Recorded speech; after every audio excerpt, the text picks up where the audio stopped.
You know, the truth is that in the 21st century, everybody is a copyright holder. Every student, every teacher, you know, whether they're shooting a video or doing a digital story or doing a video yearbook, or maybe even a teacher who's designing a workshop, we're all copyright holders and publishers in the 21st century. So in that case, if a group of students get together and do a video yearbook, who owns it? Is it the parents because they're minors? Is it the students? Is it the school site? Is it the district? Is it all the above?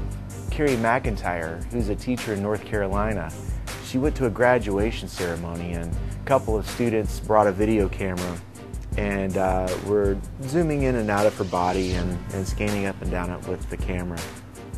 And then they went home and took the song Hot for Teacher by Van Halen and synchronized it to the video. Yeah, then guess what? They then went and put it up on YouTube, and 2 million hits later, 2 million hits too late, Carrie is on ABC News, reporting that her brand has been infringed upon by these students. And speaking of branding, you know, it was during the last presidential election that John McCain and the GOP party during the convention used a song by Jackson Browne, a singer-songwriter from the 70s. And then right after the broadcast, along comes Jackson Browne filing a lawsuit because they had used his song Running on Empty during the convention and had used it without permission. And the response of the GOP and their attorneys was, well, number one, it's not for profit, and number two, it's promotions. Jackson Browne should be happy that we're promoting him. And the truth of the matter is that, you know, Jackson Browne and his attorneys are saying, well, you know, Jackson has been building this fan base since the 70s, and most of his fans are Democrats, and now they're thinking that, you know, he's endorsing the Republican Party, and that's not the case. And the truth is that most teachers and students don't have the knowledge to make a determination at desk side about branding rights. So I think the question that we should ask ourselves as educators who are responsible for inspiring young minds and new creativity and new ideas for a brighter future is, are we modeling good ethical behavior for our students?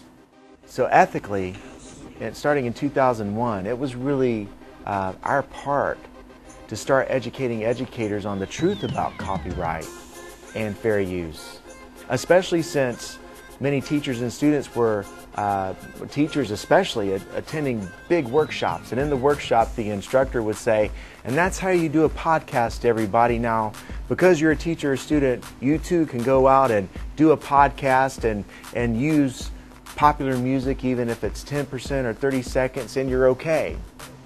But the problem is that once things started getting out onto an external network outside the classroom, it was no longer okay, but people were telling you it was okay.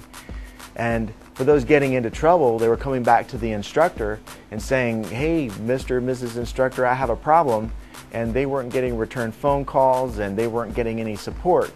And so we really felt that it was our place to deliver the truth about fair use and help them understand proper application of fair use. I was recently at a workshop, and at the end of the workshop, we were having a discussion time, and one of the attendees said, hey, this is all great, but this media permissions and ethics stuff is really holding us up as educators. And I think that some of the things you discussed today sound nice in theory, but that holds us up. We have to educate. About that time, a lady on the front row said, well, I'll tell you what I did at the beginning of my school year whenever a student brought in popular music to use in a particular video. I asked him, I said, do you have permissions to use this song? And he said, no, I do not. And she said, well, if you really feel it's that important, I want you to go and get the permissions to use this particular song in our opener. And so she put the student to task, and it took the student 4 months, but he came back with the permissions to use that song in the introduction of the video. Then she turned away from me to the rest of the class and said, who learned more? If we're really here to educate, who learned more, my students or yours?